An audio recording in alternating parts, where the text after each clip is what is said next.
Hi everybody, Tim Blankenship with Divorce661.com. Today we're going to talk about some of the financial concerns or some things you should be considering or looking forward at post-divorce, or if you're going to go through a divorce, things that are probably going to come up relatively soon.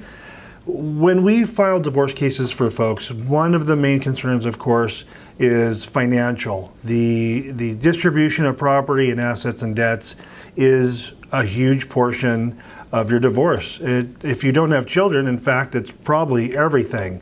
Dividing up your assets and debts and pensions, income, spouse support, that's a big thing when going through divorce. It's a big part of divorce. So much so that in the paperwork process of going through divorce in California, the biggest challenge, the biggest part of the paperwork, I should say, is financial disclosure, listing out assets and debts and how much you make and how much you've saved, how much the house is worth and all your property is huge.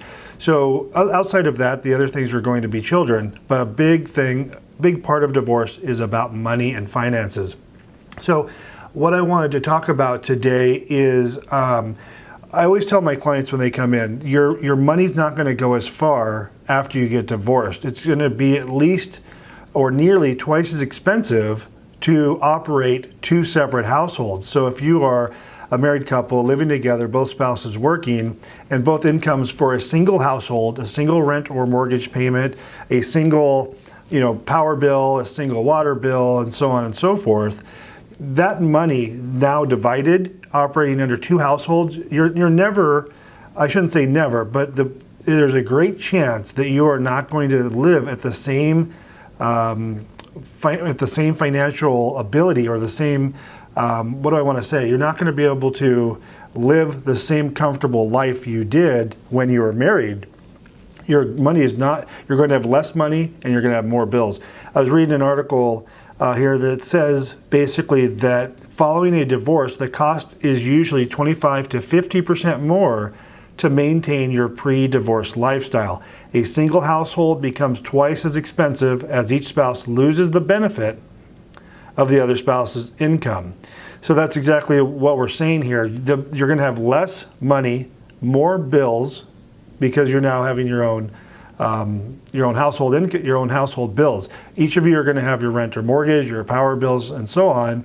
And so the money is not going to go as far. Even if there is spouse support being paid, even if there is child support being paid, regardless if you're receiving the spousal support or child support or paying it, you're still going to have lesser income and more bills, and therefore the 25 to 50% more cost to operate your lifestyle. So I know that that's a concern of clients of mine. In fact, many of our clients maintain a single household until the divorce is finalized, purely for financial, I shouldn't say gain, but to kind of put off the loss they're going to have when they have to maintain two households. It's never a better scenario. Okay, I mean, the divorce might be a good scenario for you, but the housing situation and financially, I mean, unless you guys are well off, it's going to be a lesser livelihood. You're not going to live as well.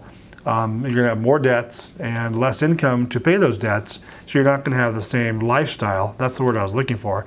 You're not going to have the same lifestyle you did prior to the divorce happening. So just keep those things in mind. This was a good article. It's things that we're trying to talk about, more than just here's how you get divorced and what we can do for you to help you through your divorce in California, but just some things you want to consider before going through a divorce, or if you're in the middle of divorce. These, just keep in mind the financial lifestyle you live afterwards, unless you're wealthy, of course, is not going to be the same, or even if you are wealthy. It's just not going to be the same when you're supporting two households. Tim Blankenship, Divorce661.com. We're also on Divorce Master Radio on our podcast, where you can get these on-demand radio shows, as well as on our YouTube channel. Appreciate you tuning in and watching, and we'll talk to you soon.